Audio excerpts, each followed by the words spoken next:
آج اگر دیکھا جائے تو اس دنیا میں بہت سے لوگ اپنی ازدواجی زندگی کی وجہ سے پریشان ہیں۔ شادی ہونے سے پہلے لوگ شادی میں بہت دلچسپی رکھتے ہیں اور جیسے ہی شادی ہو جاتی ہے پھر شروع کے دنوں میں سب کچھ ٹھیک چل رہا ہوتا ہے اور پھر آہستہ آہستہ حالات اور مزاج بدیدہ ہونے لگ جاتے ہیں۔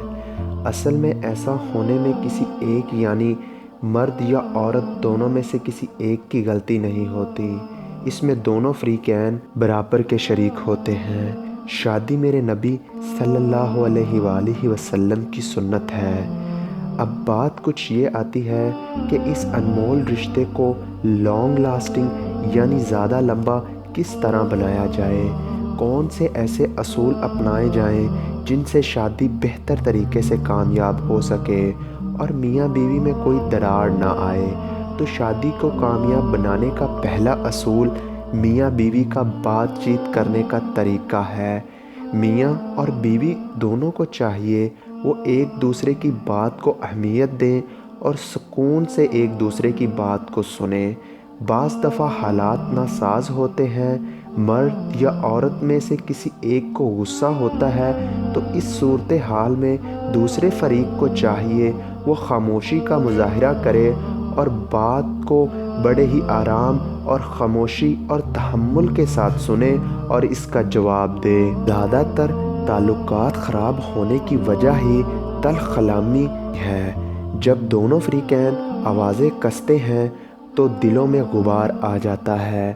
تو کوشش کی جائے جب بات کر رہے ہوں تو آرام اور سکون کے ساتھ بات کریں، نہیں تو خاموشی ہی اختیار کر لیں، یا جب کوئی فریقین غصے میں ہو تو دوسرے فریقین کو چاہیے کہ وہ کچھ دیر کے لیے اس جگہ سے دور ہو جائے۔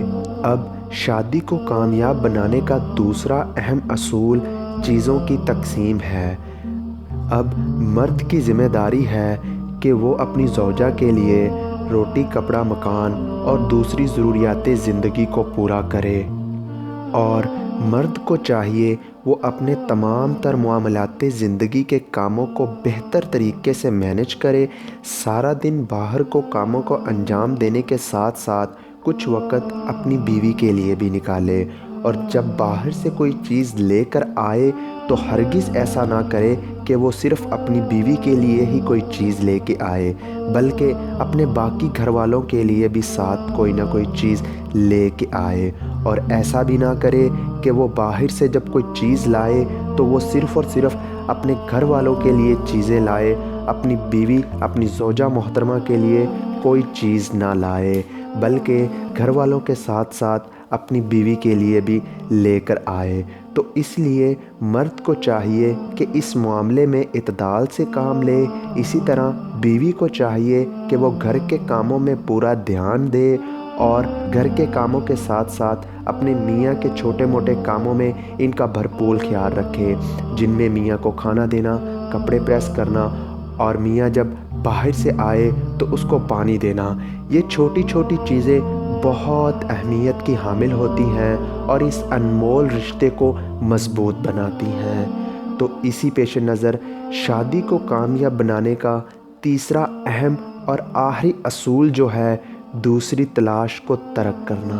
میاں بیوی دونوں کو چاہیے جب وہ اس انمول رشتے میں آ جائیں تو وہ اللہ کے اس فیصلے کو دل سے مان لیں اور اس پر قائم ہو جائیں اور ایک دوسرے کی زندگی کو حسین بنائیں۔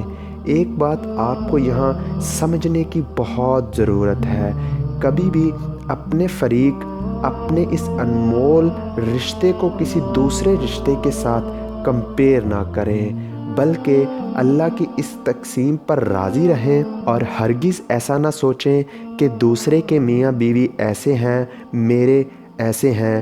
کوئی بھی خامی نہ نکالی جائے بلکہ چیزوں کو قبول کرنا چاہیے اور زندگی میں ایک دوسرے کا ساتھ دینا چاہیے۔ حالات جیسے بھی ہوں ان کا ایک دوسرے کے ساتھ مل کر مقابلہ کرنا چاہیے۔ اس طرح اللہ تعالیٰ اپنے اس انمول رشتے میں برکت فرماتا ہے۔ اللہ تعالیٰ مجھے اور آپ کو ان باتوں پر عمل کرنے کی توفیق عطا فرمائے۔ وآخر دعوانا الحمدللہ رب العالمین۔